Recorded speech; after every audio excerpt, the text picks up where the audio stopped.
প্রধান উপদেষ্টা এবং যারা এই সংস্কার কমিটিগুলোর প্রধান তাদেরকে আন্তরিকভাবে ধন্যবাদ এবং কৃতজ্ঞতা জানাতে চাই।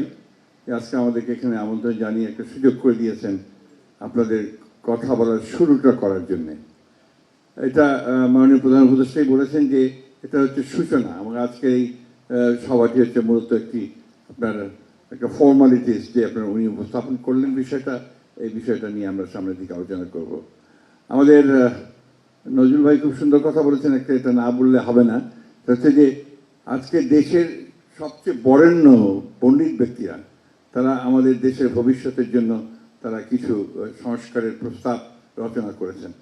এখন আমরা এটাতে অত্যন্ত গর্বিত, আনন্দিত এবং আমরা বিশ্বাস করি যে এখান থেকে আমাদের অনেক ভালো কিছু নিশ্চয়ই বেরিয়ে আসবে। এবং আমরা অনুরোধ করব যে আমাদেরকে যে হার্ড কপিগুলো দেওয়া হয় তাহলে হার্ড কপিগুলো নিয়ে আমরা এটার উপরে কাজ করতে পারি, কারণ আমরা এই ব্যাপারটাতে অত্যন্ত সিরিয়াস।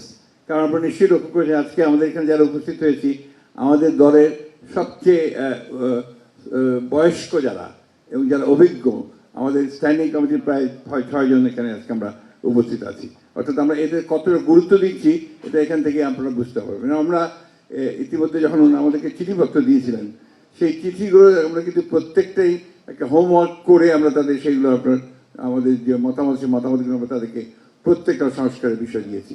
সুতরাং আমি কথা বাড়াবো না, আজকে কথা বেশি কিছু বলার নেই, শুধু একটা কথাই বলতে চাই যে মালিক এই দেশের মালিক হচ্ছে কিন্তু আপনার জনগণ। তাদেরকে কেন্দ্র করেই কিন্তু আমাদের সমস্ত কাজগুলো আবর্তিত হবে এবং ভবিষ্যৎ আমাদের নির্মিত হবে সেইভাবেই। আজকে ছেলেরা তাদের প্রতি শ্রদ্ধা জানাতে চাই যারা প্রাণ দিয়েছে এবং সঙ্গে সঙ্গে বিগত 15 বছরে যারা এই গণতন্ত্রের জন্য সংগ্রাম করেছে, লড়াই করেছে, তাদের প্রতি আমাদের ভালোবাসা, তাদের প্রতি আমাদের শ্রদ্ধা আমরা নিবেদন করছি। একই সঙ্গে এটুকু প্রত্যাশা করব যে জনগণ যেন কখনো বিমুখ না হয়, জনগণ যেটা প্রত্যাশা করে সেখানেই যেন আমরা সবাই যেতে পারি এবং ঐক্যের মধ্যে দিয়ে যেতে পারি। সুতরাং কথা বেশি কিছু নেই, আবারও ধন্যবাদ আমাদেরকে আহ্বান জানানোর জন্যে। আমরা কাগজপত্রগুলো পেলে আমরা সেইভাবেই আবারও আপনাদের সামনে উপস্থিত হব। ধন্যবাদ।